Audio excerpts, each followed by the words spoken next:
let's talk today about something called a decision-making matrix. Has anyone heard of project management? You have, really? How?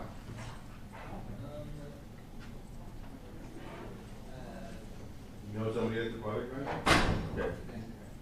You know what they do, what industry? They foot orthotics. They're managing. Interesting. Yeah, right.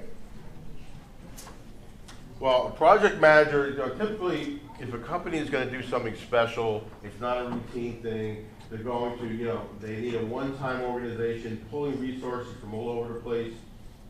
They might even outsource a lot of resources to get a particular job done. And someone has to coordinate that, make sure everyone's doing their job, making sure everyone gets resources, and making a lot of decisions.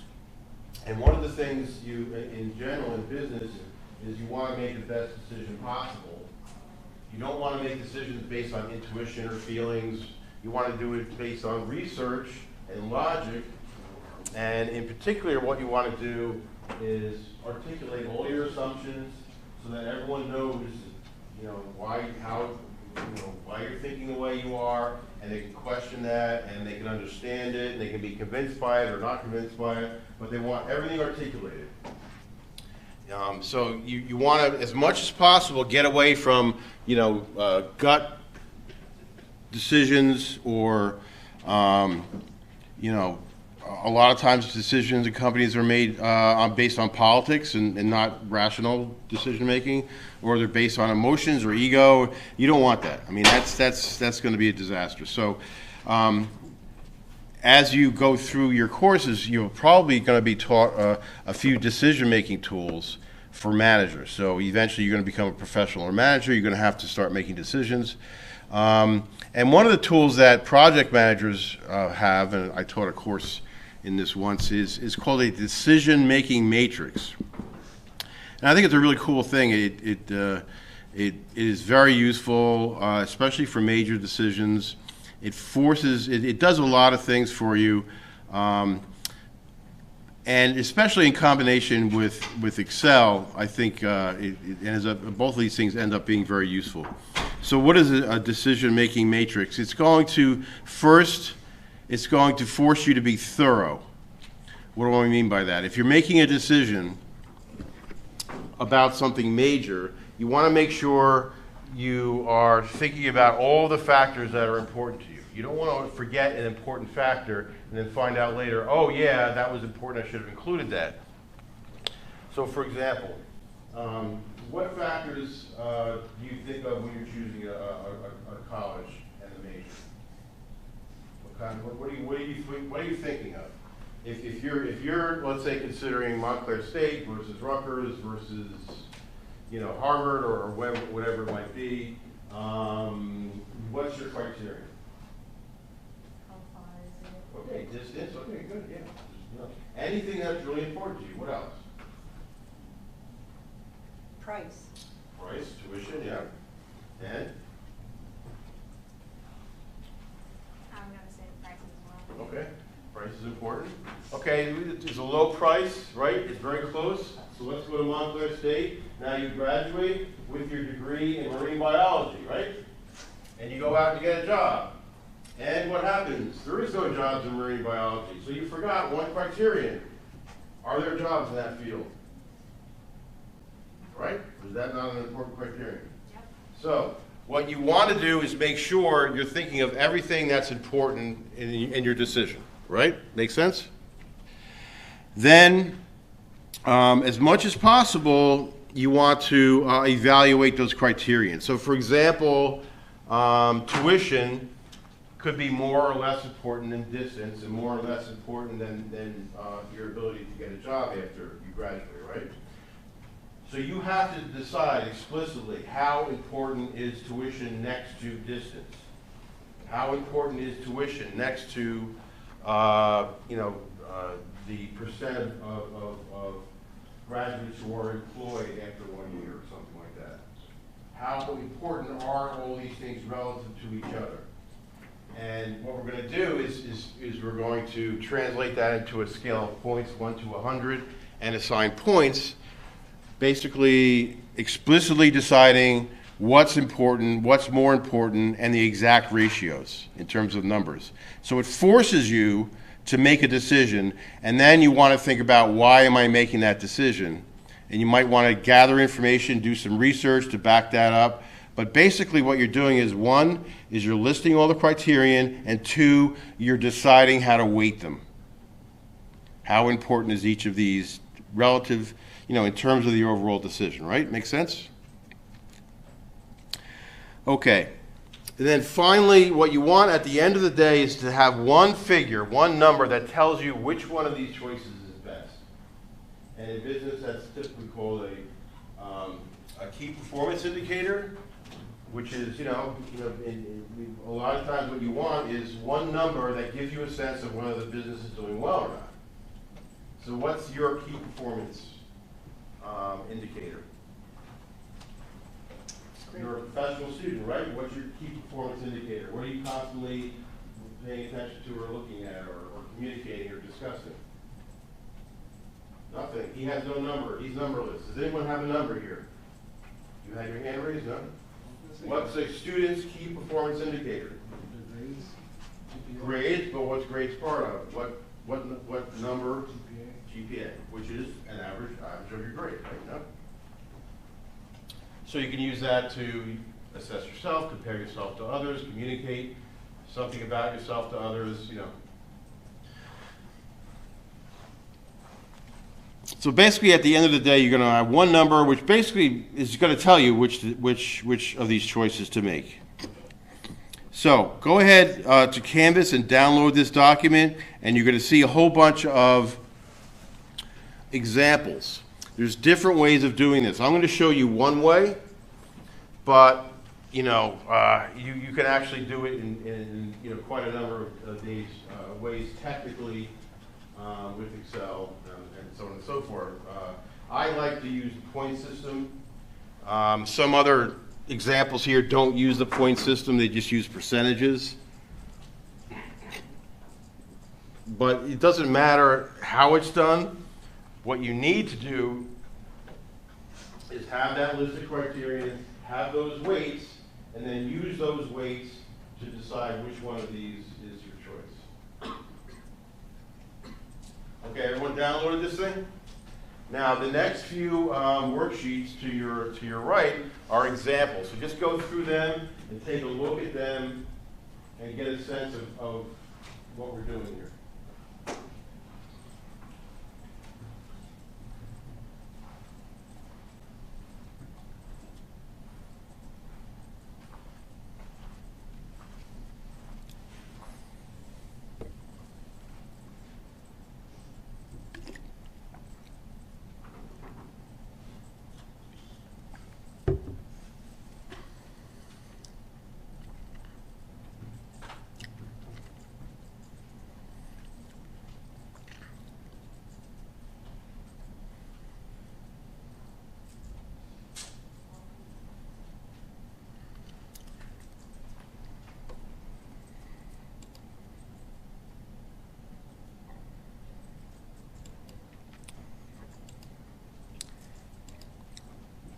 So there's lots of different ways of using this, lots of different ways of doing this.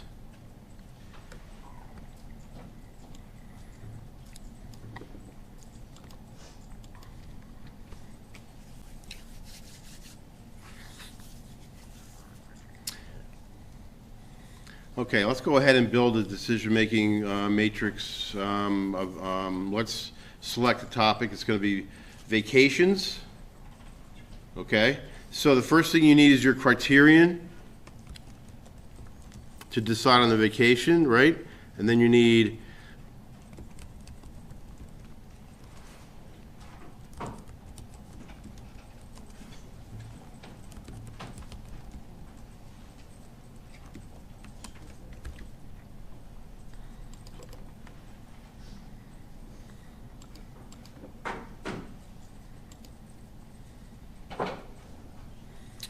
okay, so we need criterion, and then we need to figure out what our options are. These are the options.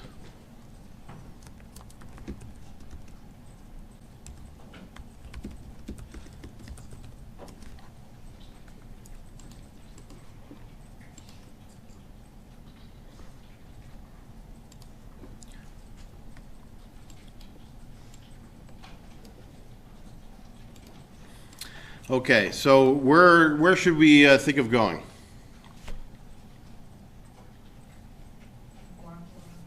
Bora Bora, wow. Where else?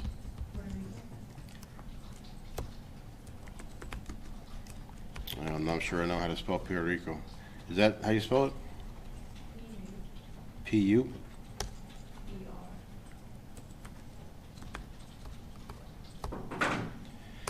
Okay, Puerto Rico, where's the third place? You don't want to go on vacation, huh? You like Montclair that much? Where do you want to go? Going once, going twice. I was going to pay for your vacation, and now, okay, forget it. I'm not going to do it. Turkey. That's actually, I've heard a lot of good things about Turkey. Tons of history there. Weather's supposed to be fantastic. So I'm kind of leaning towards Turkey myself. Okay, so what is the criterion? What do we need to know? What are the things we want to consider to choose one of these vacations? What's that? Ticket costs? Okay. Ticket, what, you mean plane ticket? Yeah. Okay. Okay. Hotel costs?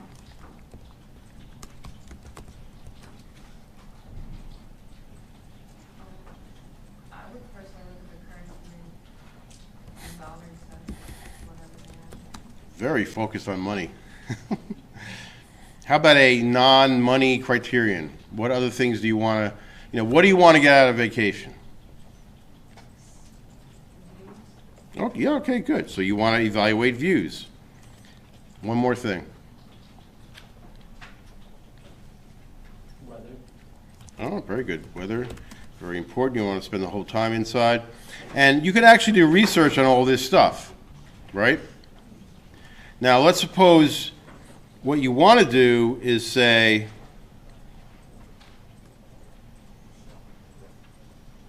actually, let's do,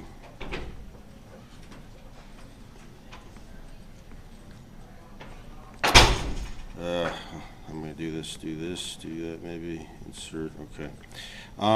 Okay, so that's the criterion. We have that. The next thing is the weights.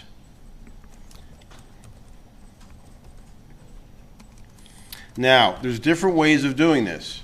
You can add up to 100%, or you can do something like points, but you need at least one, you need to choose one way of, counting everything up. I'm going to choose points. I'm going to choose points, and I'm going to say 100 points is a perfect vacation, right? And then so I need to divide 100 into these guys here. So out of 100, what is the weight of flight costs?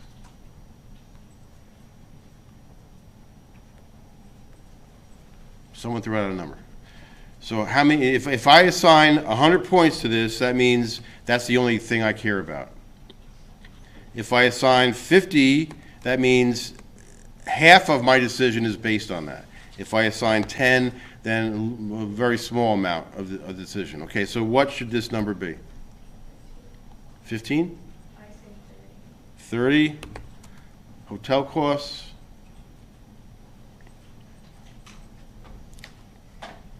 See, it's forcing you to make a decision. It's forcing you to think through everything. Let's say 20, currency rate. Let's say 10, views. Let's say 60. Weather, I'm not sure what the remainder would be. So we got 30, we got too much already. Let's do 30. So we got 60, 70, 80, 90. So weather's going to be 10%. So that should sum up to 100. Right? Make sense? Now the next thing you need to do is evaluate this, and you can do this based on research. For the purposes of this class, you can do it intuitively. You just type in, you're just typing in a percentage. I'm going to take all that, I'm going to make that a percentage format. So when I type in a number, it becomes a percentage. So Bora Bora, what does that actually capture, is that the lowest flight cost? If it's the lowest flight cost, then it's 100%. Right? I don't know why I have some decimals here, but.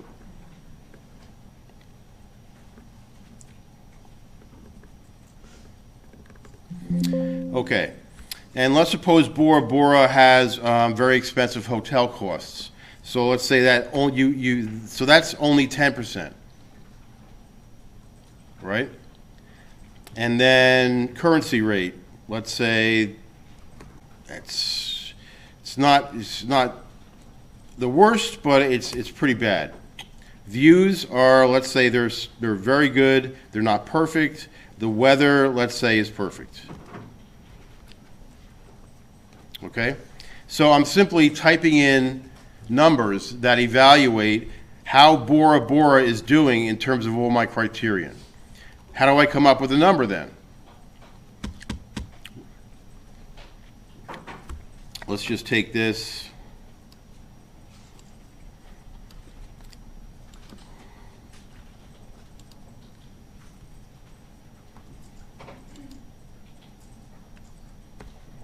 Make some changes. Okay, how can I come up with a number that evaluates Bora Bora? What would I do? Equals what?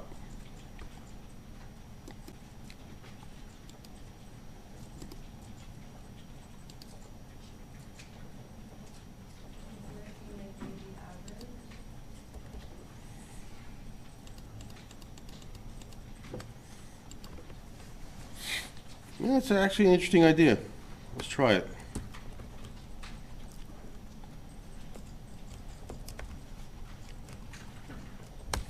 That actually might work. Okay, so that's a fair way of doing it. But if you wanted to be consistent with the points thing, how would you calculate the points? So this is 100%, so you should earn 30 points, right? This is 10%, so you're not going to earn 20. You're going to earn 10% of 20, which I think is probably 2, right? So how can I do all those calculations and then put the sum down here? Just actually, I'm going to show you two ways of doing that, but what would the formula be? Equals what?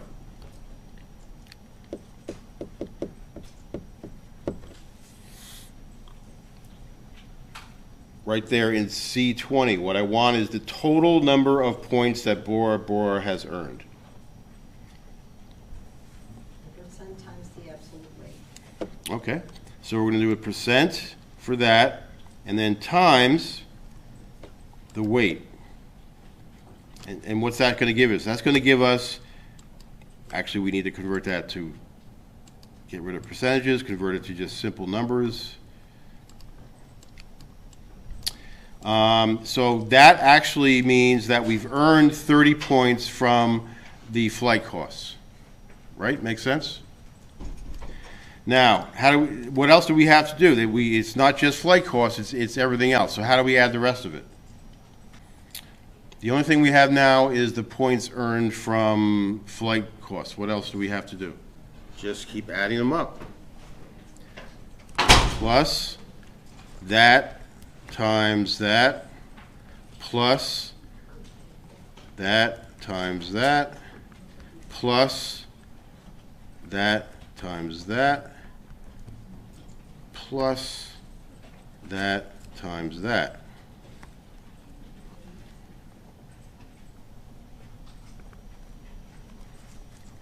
Okay, it's 71. The first thing I do is I look at the result. Does that seem reasonable? Okay, so I'm going to say, well, that does seem reasonable, so I'm going to feel a little bit, I'm going to feel somewhat good about that. Now, because I'm lazy, I want to copy this from left to right, so I'm going to copy this. Does that seem reasonable? Do these numbers here seem reasonable? No. Okay, let's figure out what happened here to our formula. Is that the formula that we want? Yep. So if we don't want it to multiply the wrong columns after we copy it, what do we have to do? Put a dollar sign to B. Right. So we want it, the thing you're thinking about is, what do I not want moved? What I don't want to move is anything in column B. Right? So I'm just going to go to all the B's. A scam likely. Okay. So we're just gonna put dollar signs in front of the B's.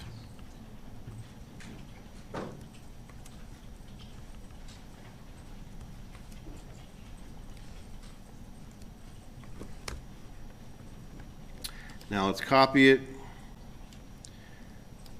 Okay, what's our decision? I guess we're going to Bora Bora. I'm not even sure where that is. Is that Indonesia? French Polynesia, okay. Okay, I'll show you another way of doing this. It's slightly easier. In this case, what I'm going to do is separate, insert columns, insert a column here.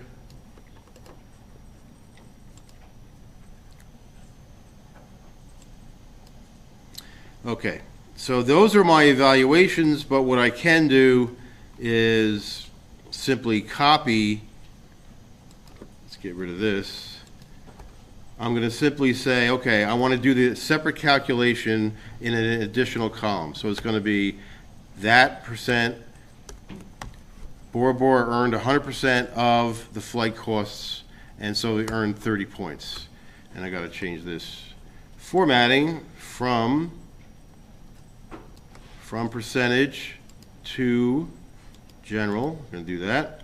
So you've earned 30 points. And so you can just take that, copy it down. This might be more intuitive, and then equals sum, and you can actually sum that column up and then compare them that way. So either way is fine. You know, I don't really care.